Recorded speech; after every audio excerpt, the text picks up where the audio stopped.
شیخ صالح المغاسمی ہیں, وہ کہتے ہیں کہ ان کا آپریشن ہوا, ہارٹ سرجری ہوئی, اور ان کے نا ہارٹ بلاکیج تھے, بہت ساری آرٹریز بلاک تھیں اور اسٹنٹس ڈلے ہوئے تھے, تو بہت ایشوز تھا ان کے اس میں. تو وہ کہتے ہیں کہ it was a lengthy operation. کہتے ہیں کہ میں بڑا پریشان تھا, ڈاکٹرز نے میرا آپریشن کیا, سکسیزفل ہو گیا الحمدللہ, ٹانگیں لگا دیے, میں اٹھا تو آئی واز ریلیکسڈ. لیکن کچھ دیر بعد ڈاکٹرز دوبارہ آنے شروع ہو گئے, اور جو ساتھ مشینس تھیں ان میں نا پی پی پی کچھ ہونے شروع ہو گیا, اور ایک ڈاکٹر آ رہا, دوسرا, تیسرا, چوتھا. یہ عرب کے بہت بڑے داعی ہیں, شیخ صالح المغاسمی ابھی بھی زندہ ہیں رحمہ اللہ.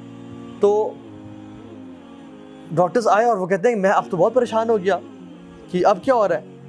تو انہوں نے ان کی شکل پہ نا پریشانی دیکھی, میں مزید پریشان ہو گیا.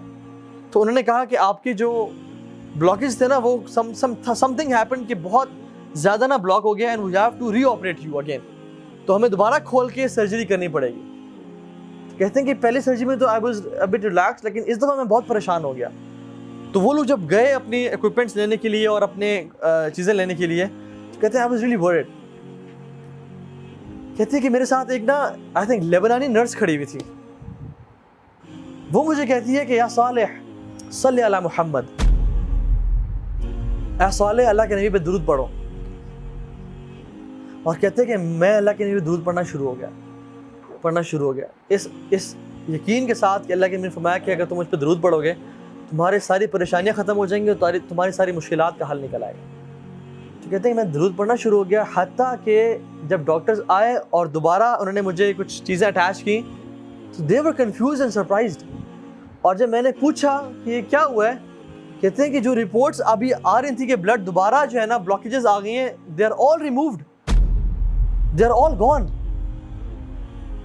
اور کہتے ہیں کہ مجھے اس دن اللہ کے نبی پہ درود پڑھنے کی فضیلت سمجھ میں آئی کہ کتنا افضل ہے یہ ذکر, اللہ کے نبی پہ درود پڑھنا. سبحان اللہ. تو اپنی زندگی کو نا کثرت سے, جب بھی فری ٹائم ہے نا, درود کثرت سے پڑھا کریں, استغفار کثرت سے پڑھا کریں. ایک صحابی آیا اور کہا یا رسول اللہ نجات کا راستہ بتائیں, نجات کس میں ہے؟ فرمایا لا یزال لسانک رطبا من ذکر اللہ, اپنی زبان کو اللہ کے ذکر سے تر رکھو, اس میں نجات ہے. اپنی عقبہ بن عامر, اپنی زبان کو اللہ کے ذکر سے تر رکھو.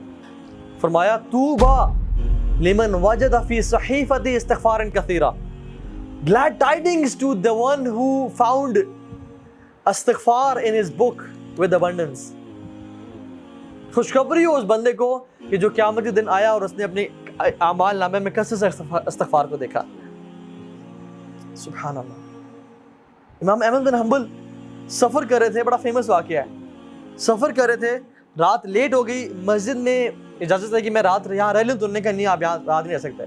تو ایک نان بنانے والا گزر رہا تھا, تو انہوں نے کہا آپ کیوں بزرگ کو تنگ کریں, بزرگ آپ میرے پاس آئیں, بابا جی میرے گھر رہ لیں. تو انہوں نے کہا ٹھیک ہے. تو وہ جب گھر لے کے گیا تو وہ رات کو نان, وہ تو آٹا گوندتا تھا, آٹا گوند رہا اور کہتا ہے استغفر اللہ استغفر اللہ. امام احمد بن حنبل رحمہ اللہ بیٹھے ہوئے ہیں, کہتے ہیں آپ کو اس ذکر نے کبھی زندگی میں فائدہ بھی پہنچایا ہے؟ تو انہوں نے کہا آپ کو میں کیا بتاؤں. تو وہ اپنے پوچھ لیا ہے, پہلے میں غریب تھا, فقیر تھا, جب سے میں ذکر یہ کرنا شروع ہوا ہوں مال اتنا ہے کہ سنبھالا نہیں جاتا مجھ سے, اور ہر دعا میری اللہ رب العالمین نے قبول کی ہے, بس ایک دعا جو رہ گئی ہے. کہتے ہیں وہ کیا؟ کہتے ہیں سنا ہے کہ امام احمد بن حنبل بڑے امام ہیں, ان سے ملاقات کا شوق ہے, وہ آج تک قبول نہیں ہوئی. امام احمد بن حنبل کہتے ہیں کہ وقد جررت الیک جرا, ایسے لگتا ہے کہ مجھے آپ کے پاس گھسیٹ کے لایا گیا ہے آپ سے ملاقات کروانے کے لیے. میں ہوں امام احمد بن حنبل. یہ ہے توبہ استغفار کے فائدے, یہ توبہ استغفار. کثرت سے استغفار پڑھا کریں زندگی میں. اللہ کے نبی اپنی ایک محفل میں, ایک سیٹنگ میں 70 سے 100 مرتبہ استغفار پڑھا کرتے تھے, ایک سیٹنگ میں. اور کثرت سے درود پڑھیں, کثرت سے درود پڑھا کریں.